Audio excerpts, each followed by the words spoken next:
और एक बड़ी खबर, ईरान जंग से जुड़ी हुई, इराक के इरबिल में ईरान ने हमला किया है। आपको बता दें कि इरबिल में बड़ा अटैक किया गया। दरअसल बताया जा रहा है कि जिस होटल में ये अटैक किया गया है वहां पर कई सारे जो अमेरिकी जवान थे वो रुके हुए थे, वहां पर टारगेटेड अटैक को अंजाम दिया गया है।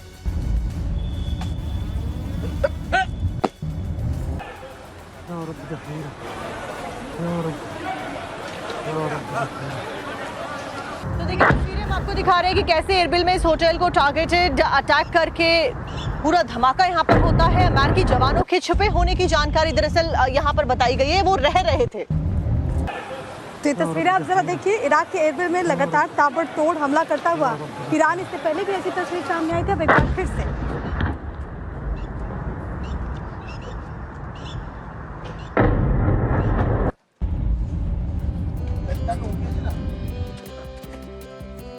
तो भारतीय सरकार की अगर बात की जाए तो जो मिडिल ईस्ट में जंग छिड़ी हुई है उसको लेकर भारतीय सरकार लगातार सक्रिय होकर काम कर रही है। लगातार एक एक चीज को, एक एक पहलू को मद्देनजर रखकर यहाँ पर काम किया जा रहा है। लेकिन सबसे बड़ी बात है कि अब इस पूरे मसले पर सियासत जो है तेज है। नेता विपक्ष राहुल गांधी ने एक बार फिर से जोरदार हमला बोला है। क्या उन्होंने कहा और इसके बाद कैसे बीजेपी ने मोर्चा खोल दिया, आपको दिखाते रिपोर्ट।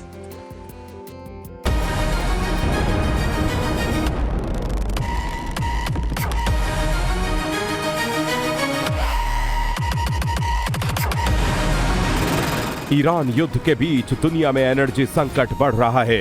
इस बीच भारत में पीएम मोदी ने युद्ध और उसके असर को लेकर बड़ी बात कह दी है। पीएम मोदी ने 2 दिन में 2 बार ईरान युद्ध पर अपनी बात रखी है। पहले सोमवार को लोकसभा और फिर मंगलवार को राज्यसभा में ईरान युद्ध और उससे आने वाले संकट पर लोगों को अलर्ट किया है।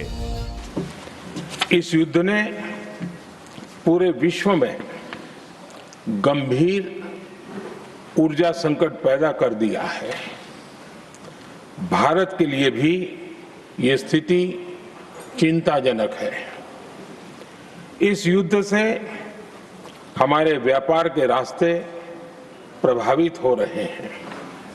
इससे पेट्रोल, डीजल, गैस और फर्टिलाइजर जैसे जरूरी सामान की रूटीन सप्लाई प्रभावित हो रही है। इसी मुद्दे पर विपक्ष भी हमलावर है। राहुल गांधी लगातार सरकार को घेर रहे हैं। तेल और एलपीजी संकट के लिए पीएम मोदी को जिम्मेदार बता रहे हैं। इंडिया के प्राइम मिनिस्टर हैं, दिखना चाहिए कि हिंदुस्तान के प्राइम मिनिस्टर हैं।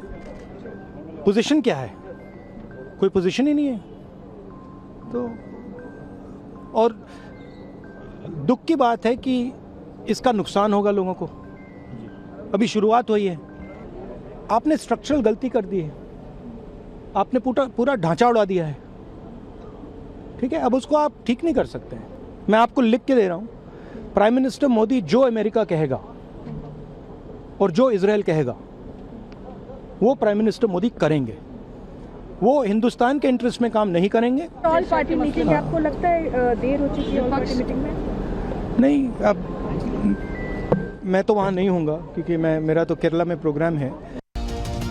लोकसभा में नेता विपक्ष और अपने भाई राहुल गांधी का साथ देने में कांग्रेस सांसद प्रियंका गांधी भी आगे आईं और राहुल की तरह ही प्रियंका ने पीएम मोदी पर हमला बोल दिया। सोचना चाहिए कि हम कहते थे हम विश्वगुरु हैं, हम कहते थे कि हम ही सब पीस मेकर हैं, चाहे यूक्रेन का जंग हो, और हम आज ये स्थिति।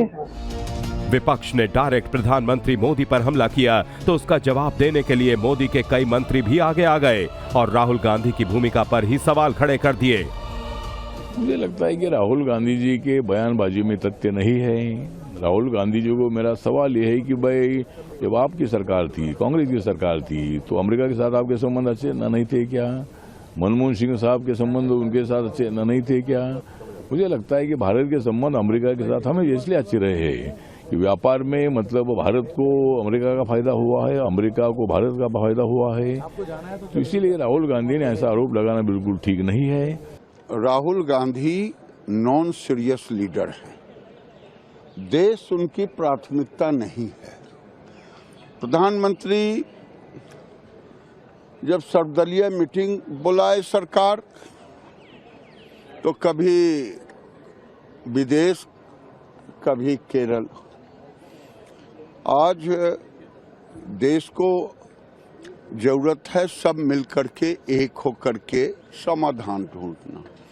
ये कोरोना काल में भी यही काम किया था और आज भी यही कर रहे हैं और कुछ नहीं, ये अबोध बालक से ज़्यादा नहीं बढ़ पाए और ये भ्रम फैलाना इनका फितरत हो गया।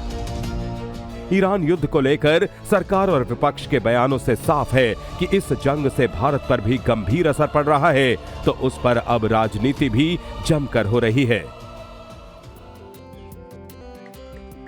और चलिए हम आपको खबर इराक की राजधानी बगदाद से बताएंगे, जहां पर ईरान ने एक बड़े ऑपरेशन को अंजाम दिया है। और सबसे बड़ी बात है, विक्टोरिया बेस पर अमेरिकी ड्रोन्स को नष्ट कर दिया गया है और बाकायदा ईरानी सेना ने वीडियो भी जारी किया है। तो आप देखिए कि ईरान ने ताबड़तोड़ अटैक्स जारी रखे हुए हैं। एक तरफ डोनाल्ड ट्रंप बड़े बड़े दावे जरूर कर रहे हैं, वहीं दूसरी तरफ ईरान जो है वो अमेरिका के अलग अलग बेसिस को डिस्ट्रॉय कर रहा है। और सबसे बड़ी बात है, अमेरिका के रडार को भी यहाँ पर नष्ट कर दिया गया है। अमेरिकी हेलीकॉप्टर को भी ईरान ने तबाह किया। वहीं ईरानी सेना ने हमले की कुछ तस्वीरें भी जारी की, आपको दिखाते हैं।